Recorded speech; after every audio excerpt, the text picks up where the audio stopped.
금요 기도의 자리에 나오신 여러분을 진심으로 환영하고 축복합니다. 오늘도 하나님 말씀 듣고 그 말씀 붙잡고 기도하는 시간 갖도록 하겠습니다. 오늘 하나님께서 주시는 내 말씀은 구약성경 시편 76편 말씀이 되겠습니다. 1절부터 12절 말씀을 제가 봉독해 드리겠습니다. 하나님은 유다에 알려지셨으며 그의 이름이 이스라엘에 크시도다.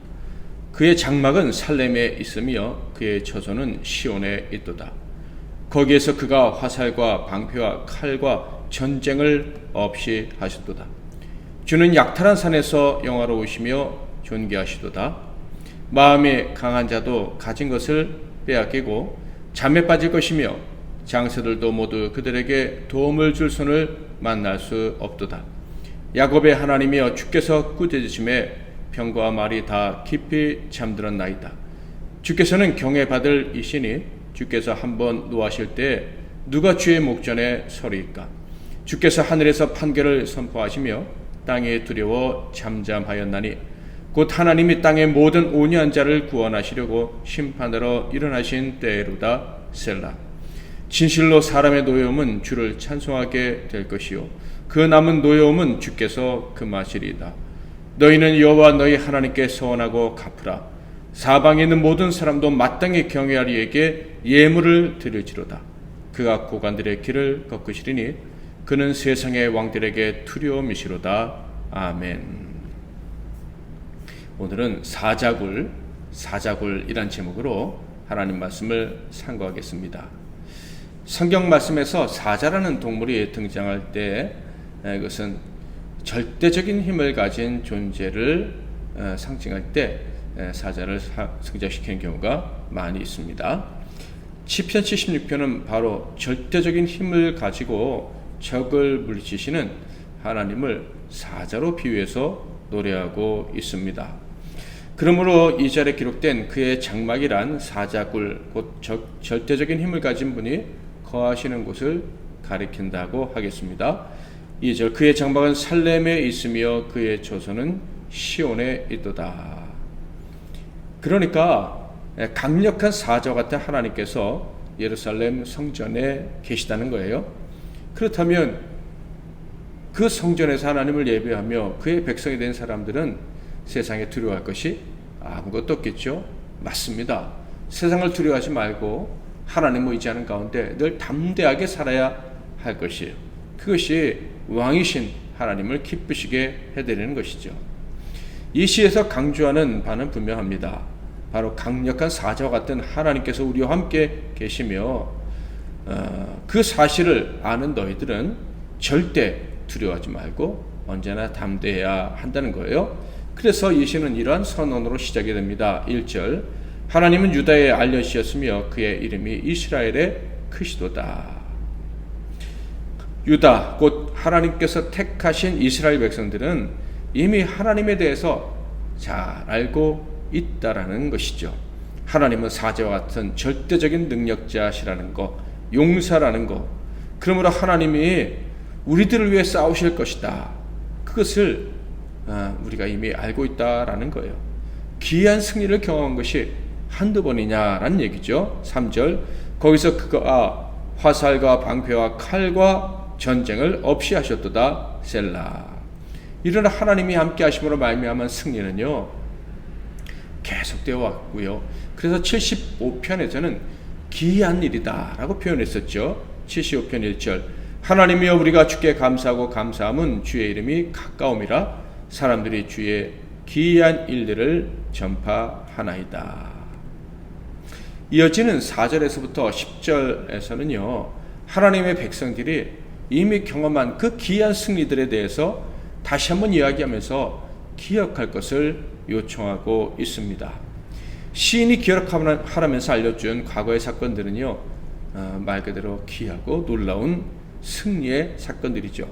하나님이 전능하신 분이 아니셨다면, 그 전능하신 분이 이스라엘을 돕지 않으셨다면 절대로 일어날 수 없는 일들입니다.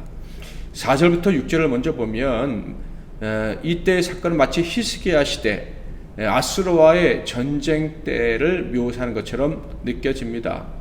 만약 정말 이 시가 아수르가 이스라엘을 공격했던 때의 이야기라면 다윗 왕이나 솔로몬 시대가 아닌 그 후대 히스기야 왕 시대의 이야기겠죠.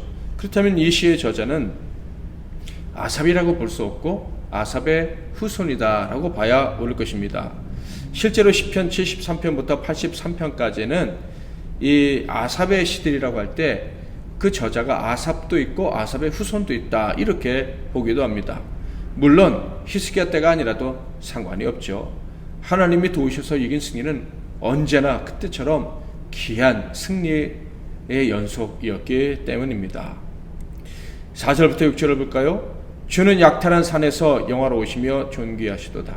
마음이 강한 자도 가진 것을 빼앗기고 잠에 빠질 것이며 장사들도 모두 그들에게 도움을 줄 손을 만날 수 없도다. 야곱의 하나님이여 주께서 꾸짖으심에 병과 말이 다 깊이 잠들었나이다. 이 말씀은 강한 원수가 즉 이스라엘의 대적이 승승장구하면서 전리품을 아주 산처럼 쌓아오는 그 광경을 떠오르게 해줍니다. 자, 그런데 바로 이 현장에서 진정한 승리자가 되어 영광을 받으실 분이 누구란 얘기입니까? 이방 나라의 왕이나 그 장수들이나 군사들이 아니라 바로 하나님이시다 라고 이야기를 하는 거예요. 그러니까 악한 나라의 왕들이 전쟁에서 계속 승리하면서 이 영광은 다 내 것이다 라고 할 때 하나님만은 동의하지 않으시고 그 영광이 너에게 계속될 수 없다 이렇게 말씀하셨다는 거예요. 실제로 히스기야 왕 때 어떤 일이 벌어졌습니까? 아수르가 예루살렘을 에워싸고 하나님을 모욕했죠. 그들은 세상 어느 나라도 대항할 수 없었던 강력한 군사력을 가지고 있었기 때문에 이스라엘의 신 하나님도 그들의 눈에는 아주 우스워 보였던 것입니다. 그들은 승장구하면서 사기가 하늘로 치솟았고요. 당연히 교만함도 끝을 모르고 하늘로 치솟고 있었습니다. 자, 그런데 바로 그때 패배가 눈앞에 와 있는 이때 히스기야가 어떻게 했습니까? 시온의 장막, 곧 하나님의 성전, 하나님이 계신 세상에 가장 강력한 힘을 가진 분으로 묘사되는 그 사자가 계시는 그곳에 들어가서 도움을 구한 것입니다. 눈물을 흘리며 간절히 하나님께 도움을 구했죠. 그러자 어떤 일이 벌어졌습니까? 열왕기하 19장 35절 이 밤에 여호와의 사자가 나와서 아수르 진영에서 군사 18만 5천 명을 친지라. 아침에 일찍이 일어나 보니 다 송장이 되었더라. 하나님께서 히스기야의 기도를 들으시고 일어나서 움직이시니까 그날 18만 5천 명이 다 사망을 하고 만 거죠. 송장이 된 것입니다. 다 잠들어 버린 거예요. 자, 그렇다고 하나님께서는 어떤 특별한 무기를 사용하셨기에 이렇게 18만 5천 명이 하루아침에 전멸할 수가 있습니까? 하나님은 그 어떤 무기도 사용하지 않으셨어요. 왜냐하면 하나님의 무기는 하나님 자신이기 때문에 그래요. 그 증거가 6절이죠. 야곱의 하나님이여 주께서 꾸짖으심에 병과 말이 다 깊이 잠들었나이다. 하나님 말씀 한마디에 하나님이 꾸짖으시니까 승리에 도취되어 전리품에 감격하며 희덕거리던 자들이 잠들어버리고 다시는 깨어나지 못했다라는 거예요. 그러니까 하나님의 무기는 하나님 자신, 그 하나님의 입에서 나오는 말씀인 거예요. 다른 무기를 드실 필요도 없는 거예요. 그러므로 우리가 하나님의 도우심을 얻기를 바라고 이스라엘처럼 귀한 승리를 체험하며 살아가는 인생이 되기를 원한다면 어떻게 해야 될까요? 하나님께서 특별한 무기를 주시기를 기도해야 될까요? 칼과 창과 혹은 돈이나 원자폭탄, 전폭기 이런 걸 달라고 기도해야 될까요? 아니죠. 하나님 한 분만으로 충분합니다. 그러므로 하나님이 우리 가운데 임해달라고, 우리 가운데 임하셔서 하나님 말씀을 들려달라고, 말씀만 하시면 된다는 고백, 그것만 있으면 되는 거예요. 이렇게 하나님께서 말씀하실 때 적들이 혼비백산하여 도망함으로 승리한 것은요, 정말 한두 번이 아니었죠. 그토록 악한 왕들이 다스리던 북이스라엘에서도 이런 일이 벌어졌습니다. 바로 선지자 엘리사 시대였죠. 하나님께서는 이 엘리사를 통해서 세상이 감당할 수 없는 분이 바로 나다, 하나님이다 라는 것을 보여주셨습니다.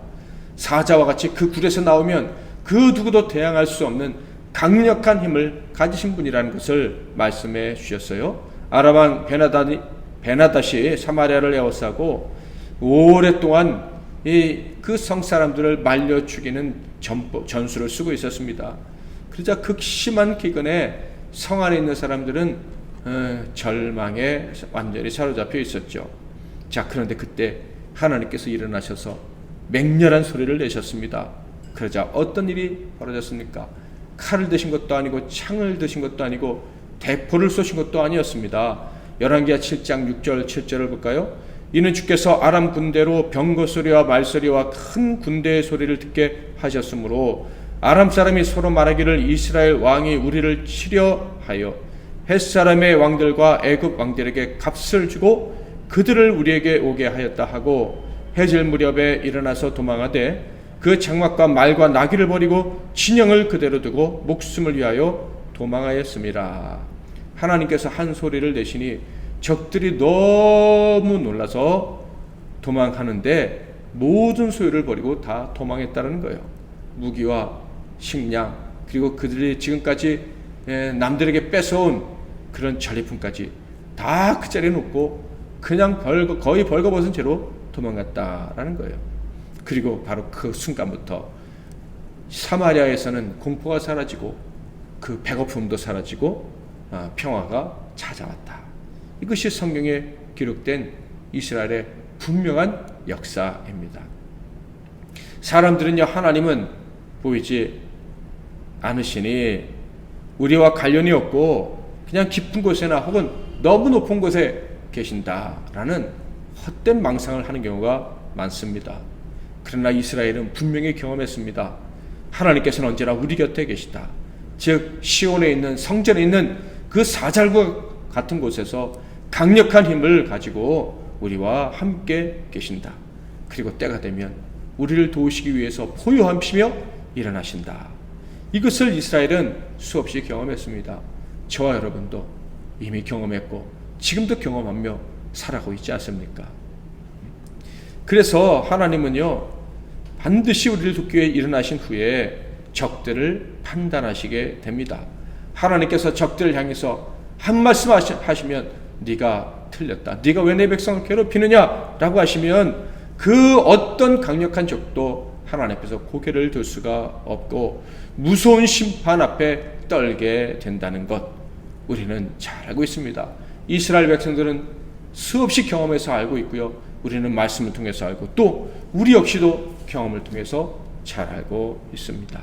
그 크신 하나님이 사자와 같은 두려운 목소리로, 그리고 세상에 감당할 수 없는 힘으로 우리 편에 계신다는 것 너무나도 잘 알고 있습니다. 그래서 시인은 이렇게 노래했죠. 7절부터 10절. 주께서는 경외받을 이시니 주께서 한 번 노하실 때 누가 주의 목전에 서리이까? 주께서 하늘에서 판결을 선포하심에 땅이 두려워 잠잠하였나니 곧 하나님이 땅의 모든 온유한 자를 구원하시려고 심판하러 일어나신 때로다. 셀라. 진실로 사람의 노여움은 주를 찬송하게 될 것이요 그 남은 노여움은 주께서 금하시리이다. 아멘. 자, 그런데 이 놀라우신 하나님을 경험하며 살아온 사람들은 오직 이스라엘 사람들 뿐일까요?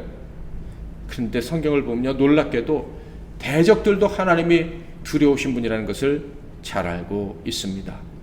하나님이 이스라엘을 도우신다면 아무도 이스라엘을 이길 수 없다는 것을 그들은 잘 알고 있다라는 거예요. 그래서 아람 왕은요, 엘리사를 암살하려고 특수부대, 즉 자객을 파송하기까지 했습니다. 왜냐하면 엘리사를 제거해야만 하나님의 도움이 이스라엘 왕에게 미치지 않고, 그러면 그들이 이스라엘과 싸워 승리할 수 있을 것이다 라고 생각을 했기 때문입니다. 그뿐입니까? 엘리 제사장 때 블레셋은요, 하나님의 임재, 즉 하나님이 참전하시는 것을 상징하는 법궤를 두려워했습니다. 굶주린 사자보다 하나님의 법궤를 더 두려워했다라는 거예요. 그래서 법궤가 나타나기만 하면 언제나 패배했기 때문에 전의를 상실하기까지 했어요. 그런데 어느 날 놀랍게도 법궤가 이스라엘 진영에 있는데도 그들이 이기는 거예요. 그들은요 정말 기적처럼 승리했다고 생각하고 기뻐하며 그 법궤를 전리품으로 챙겨서 그 법궤를 자신들이 섬기는 신전에 그 우상 앞에 갖다 놓습니다. 그런데 그들이 승리했다고 생각했던 그것은 커다란 착각이라는 것을 금방 깨닫게 됩니다. 바로 그들이 법궤를 그들의 신전에 가져다 놓았을 때 그 신전의 신상의 목이 부러져 버렸기 때문입니다. 그리고 그 땅에 무서운 재앙이 연이어 내렸기 때문이죠. 그래서 그들은 두려워하면서 법궤를 이스라엘로 돌려보냈습니다.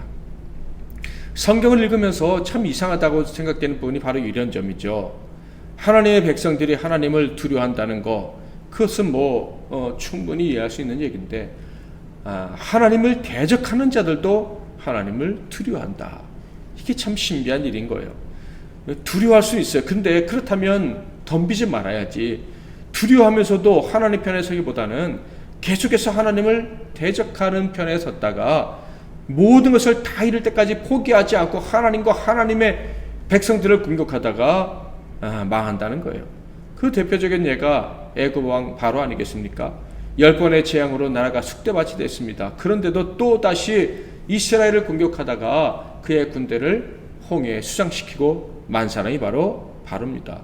왜 느끼고 알면서 두려워하면서도 포기하지 않는지 참으로 기가 막힌 일이 아닐 수가 없습니다. 왜 하나님은 사자보다 그 어떤 짐승보다 무서운 분임을 알면서도 왜 악인들은 하나님을 대적하는 것을 포기하지 않을까? 하나님이 그들의 눈에 보이지 않았기 때문일까요? 하나님이 사자굴에 계신 것처럼, 즉 사자가 사자굴에 있을 때 보이지 않는 것처럼 보이지 않으니까, 그가 등장하시기 전까지는 희망이 있으니까 그렇게 어리석은 행동을 하는 것일까요? 그런데 성경을 보면 그들도 알고 있어요. 하나님이 마치 사자가 사자굴에 있는 것처럼 보이지 않으실 때라도 언제나 갑자기 등장하셔서 그들을 무찌를 수 있다는 것을, 천지를 주관하시는 분이 하나님이시라는 것을 알고 있다는 거예요. 그래서 이스라엘 백성들이 가나안 땅에 들어갈 때 첫 번째로 막아섰던 여리고와 여리고성 사람들도요 다 알고 있으면서 대적을 했었죠. 그 어떻게 알고 있었는지를 기생 라합의 입을 통해서 분명히 들려줍니다. 여호수아서 2장 9절에서 11절, 말하되 여호와께서 이 땅을 너희에게 주신 줄을 내가 아노라. 우리가 너희를 심히 두려워하고 이 땅 주민들이 다 너희 앞에서 간담이 녹나니, 이는 너희가 애굽에서 나올 때에 여호와께서 너희 앞에서 홍해물을 마르게 하신 일과 너희가 요단 저쪽에 있는 아모리 사람의 두 왕 시온과 오기에 행한 일, 곧 그들을 전멸시킨 일을 우리가 들었음이니라. 우리가 듣자 곧 마음이 녹았고 너희로 말미암아 사람이 정신을 잃었나니, 너희의 하나님 여호와는 위로는 하늘에서도 아래로는 땅에서도 하나님이시니라. 이렇게 불신자들도, 대적을 하는 자들도 하나님은 단지 굴속에 직거하는 분이 아니라 천지 만물을 다스리시며 언제나 가장 필요한 때 하나님의 백성들을 도우시는 분이라는 것을 알고 있었어요. 알면서도 대적한다는 거 너무 이상하지 않습니까? 왜 그랬을까? 그 이유는 오직 한 가지로밖에 설명이 안 될 것 같아요. 그것은요, 그들은 본질적으로 마귀의 종으로서 마귀의 속임수를 진리로 믿고 있기 때문이라는 거예요. 마귀의 종이 되었기에 본질적으로 하나님과 그 선을 미워하는 거예요. 선의 강함을 알지만 선의 편에 설 수 없기에 계속해서 선을 대적하되 망할 때까지 대적을 한다는 것이죠. 그런데요, 성경을 읽어보면 이것보다 더 이상한 일도 있다는 것을 발견하게 됩니다. 그것은 다름 아닌 하나님의 백성들 역시 하나님의 힘을 무시하는 자들이 있다는 거예요. 분명 하나님의 백성들임에도 불구하고, 기이한 일들을 경험했음에도 불구하고 하나님을 기대하기보다는 세상을 기대하고, 하나님을 두려워하기보다는 하나님을 무시하고 세상을 택해서 사는 경우가 많다라는 것입니다. 혹시 설마 그럴까? 그런 사람이 정말 있을까? 하는 분이 있다면요, 성경에서 그 예들을 얼마나 많이 찾을 수 있는지 금방 증명해 드릴 수 있어요. 그 중에 한 사람이 삼손 아니겠습니까? 삼손은 태어날 때부터 하나님이 구별한 나실인입니다. 포도주도 금하고 머리도 깎지 않고 여자도 멀리하고 나실인으로서 또한 이스라엘의 사사로서 부름받은 사람이 바로 삼손입니다. 게다가 사사의 직을 잘 감당할 수 있도록 하나님은 그에게 특별한 증거도 주셨는데 힘이었죠. 어떤 누구도 몇백 명, 몇천 명도 당할 수 없는 강력한 힘을 하나님께서는 삼손에게 주셨어요. 삼손은 그 힘이 자기에게 있다는 걸 알았죠. 하나님이 머리를 깎지 말라고 하셨으므로 그 머리카락에 힘이 들어있다는 것을 삼손은 잘 알고 있었습니다. 그런데 어떻게 했습니까? 그는 하나님을 무시하는 범죄를 저질렀습니다. 그것도 여러 번 저질렀죠. 하나님의 가장 미워하시는 범죄를 저질렀습니다. 이방 여인과 결혼하는 죄를 범했죠. 그 다음에는 블레셋 기생의 집에 들어가서 동침하기까지 했으며 그 후에는 또 다른 블레셋 여인 들릴라와 사랑에 빠져 결국 머리까지 깎이게 되었습니다. 하나님께서 함께 하시는 증거가 자신의 몸과 자신의 삶과 자신의 사명에 늘 함께 한다는 것을 알고 경험했던 사람이 삼손입니다. 그런데 그런 자가 전능하신 하나님의 힘과 동행하는 그런 은혜를 무시하고 악행을 저지르되 반복해서 저질렀던 것입니다. 그러다가 결국 원수의 손에 사로잡혀서 옥에 갇히고 눈까지 뽑히고 비참하게 죽임을 당하는 그런 치욕을 경험해야 했던 거예요. 어떻게 이런 일이 있을 수 있나 생각하시는 분들이 있겠지만, 그런데 성경을 아시는 분들은 참으로 이런 기가 막힌 일이, 이해할 수 없는 일이 너무나도 쉽게 발생할 수 있다는 것을 잘 알고 있습니다. 인류가 처음 존재할 때부터 증명된 일인 거예요. 아담과 하와가 그러했고요. 노아의 아들 가인이 그러했고, 아담의 아들 가인이 그러했고, 노아의 세 아들 중에 함도 그랬고요. 심지어 출애굽을 통해서 이스라엘이란 국가가 처음 세워졌을 그때 그 감격의 순간을 경험한 이스라엘 사람들 역시도 이런 기가 막힌 일을 반복했습니다.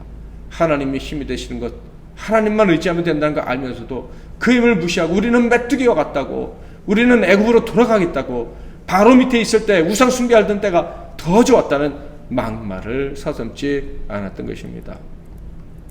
그래서 모세가요 40년 광야 생활이 끝난 다음에 가나안 땅에 들어가게 될 그 후손들에게 뭐라고 얘기했습니까? 신명기를 통해서 수없이 반복한 말은 기억해라, 기억해라가 아니었습니까?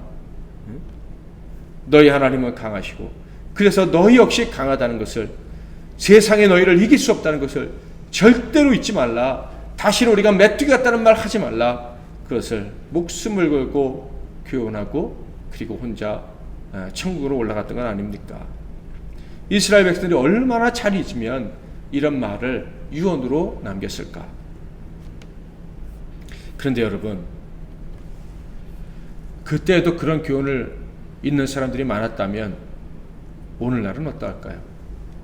오늘날은 더 잘 기억하는 성도들로 교회가 가득할까요? 기억하라는 경고의 말씀보다 복받으라는 축복의 말을 더 좋아하지 않습니까? 그리고 실제로 더 많은 오늘날의 신자들은요, 기억하라는 그 말씀보다, 하나님이 어떤 분이신지 알라는 말씀보다 하나님은 너에게 복 주시고 풍요를 주시는 분이다 라는 말씀을 더 많이 듣고 그래서 더 좋아합니다.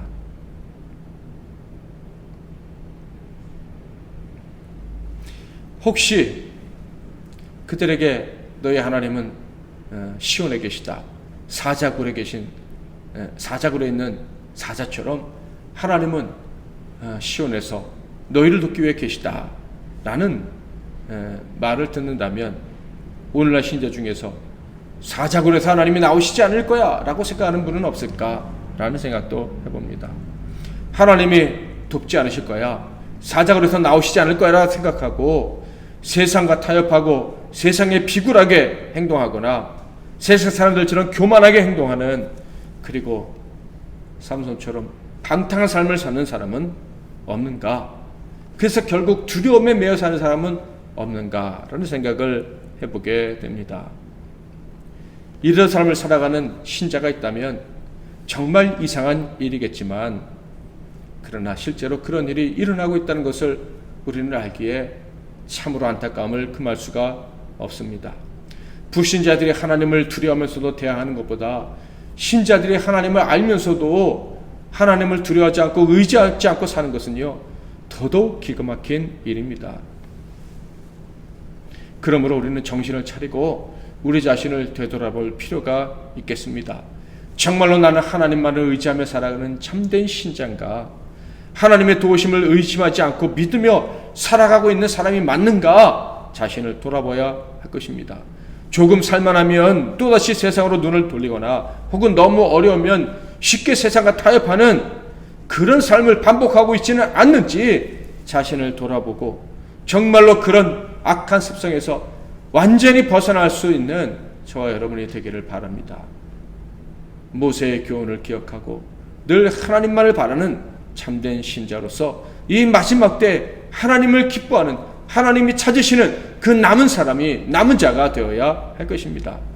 시인은 그래서 시의 끝에 이렇게 말합니다. 너희는 여호와 너희 하나님께 서원하고 갚으라. 사방에 있는 모든 사람들도 마땅히 경외할 이에게 예물을 드릴지로다. 그가 고관들의 길을 꺾으시리니 그는 세상의 왕들에게 두려움이시로다. 사자들과 같은 그 하나님의 성전에서 우리를 지켜보시면서 도우시는 하나님을 기억하고 그분께 서원하고, 서원한 것은 갚으라 라고 교훈을 합니다. 하나님만을 의지하고 하나님께서 반드시 도와주실 것을 믿으며, 그리고 그 도우심에 대해서 미리 감사의 문을 드리고 도와주셨을 때도 또 감사하며 사는 것이 우리 신자들의 삶이다 라고 교훈을 하고 있는 것입니다. 절대로 우리는 세상에 아부하거나 세상에 뇌물을 주지 말고 오직 하나님께만 감사하며 어떻게 하나님께만 영광 올려드리며 살까, 여기에 집중하고 살아야 된다라고 교훈하고 있는 거예요. 사랑하는 성도 여러분, 저와 여러분이 해야 될 일이 있다면요, 마지막 일이 있다면 그것은 하나님께 감사의 찬양을 올려드리는 것입니다. 언제나 이 죄인, 이 연약한 자를 기억하시고 동행하시며 보호하신다는 사실, 이 사실에 대한 진정한 신뢰 가운데 감사와 찬송이 있어야 하는 것이고, 그것이 우리 평생 우리에게 가장 중요한 일이 되어야 할 것입니다.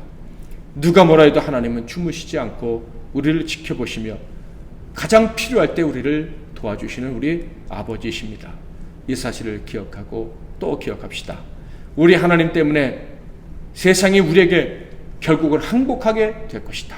이 사실도 의심하지 말고 세상에 대해서 당당하게 살아가는 저와 여러분이 될 수 있기를 바랍니다. 마지막으로 시편 121편 1절에서 3절을 읽고 기도하겠습니다. 내가 산을 향하여 눈을 들리라. 나의 도움이 어디서 올까? 나의 도움은 천지를 지으신 여호와에게서로다. 여호와께서 너를 실족하지 아니하게 하시며 너를 지키시는 이가 졸지 아니하시리로다. 하나님은 우리 곁에 계십니다. 가장 무서운 사자들처럼 가장 강력한 힘을 가지시고 우리 곁에 계십니다.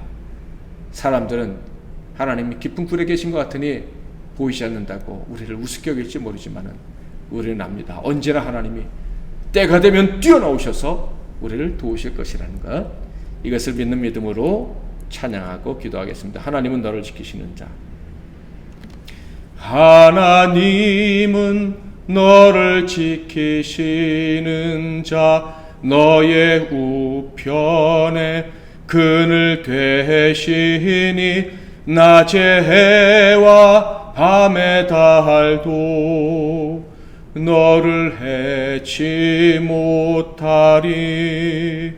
하나님은 너를 지키시는 자, 너의 환난을 면케하시니 그가 너를 지키시리라.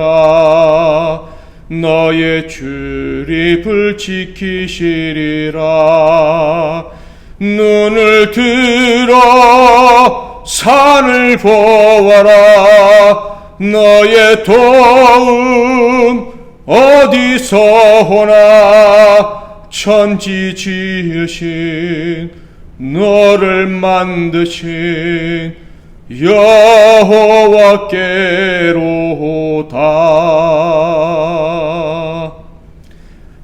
오늘도 말씀 붙잡고 기도하시고 또 편안한 밤 되시길 바랍니다. 제가 먼저 잠깐 기도하고 이어서 여러분 각자 기도의 시간 가지시길 바랍니다.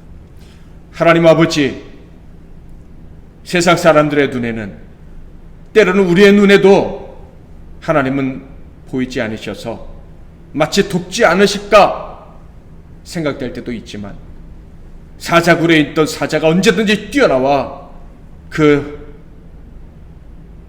먹이를 가로챈 같이, 낚아챈 같이 우리 하나님은 언제나 우리를 지켜보고 계시다가 필요한 때 강력한 힘으로 우리를 도우시고 살리시고 승리를 허락해 주시는 줄 믿습니다. 이 믿음으로 오늘도 기도할 때 하나님 그 믿음을 칭찬하시고 그 모든 기도의 제목에 응답하시며 모든 근심과 약함에서 우리를 건져 주시옵소서. 예수 그리스도의 이름으로 기도하옵나이다. 아멘.